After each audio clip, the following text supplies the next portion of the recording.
This is an overview of the Vatech PaX-i. We're going to look at the on-off switch, the emergency stop switch, our touchpad, appliances, and finally cleaning and care. First, let's start with our on-off switch. The on-off switch is located underneath the horizontal arm. It is a green toggle switch. In the morning, you want to come in and turn the machine on. The overhead will rotate and go through some startup checks. In the evening, you want to go ahead and toggle that off and power the device down. Also located underneath the horizontal arm is the emergency stop switch. It is a red button. If you have issues while positioning or acquiring an image, you can press that button and it will cut power to the overhead. Rotate that switch and it will restore power to the overhead. Moving on to the touchpad. The touchpad includes your unit up or down, your beam position button, and also your up and down hand switch. Other features of the device: underneath you have your temple support knob, which closes the patient temple supports. On the vertical column, you have your Frankfurt horizontal beam adjustment lever.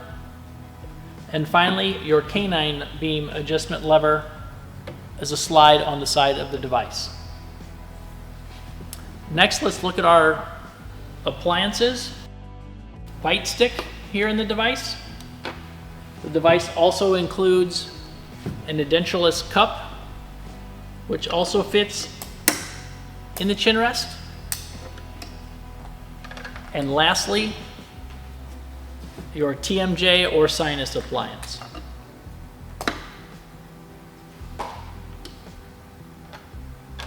Each of these are interchangeable for the chin rest. Next, I would like to talk about cleaning and care and disinfection of the device. You want to clean the device or wipe the device down with a hydrogen peroxide based wipe. What I will do is wipe this down, let that sit per the manufacturer's recommended time. We're then going to take a dry cloth and dry off any excess. One last thing to point out is the location of the serial number of the device. The serial number of device for your PaX-i Plus is 070. It is located on the lower right column. You'll want to have that available when you talk to your local dental dealer, your Vatech customer service department, or if you're interacting with the Vatech education team.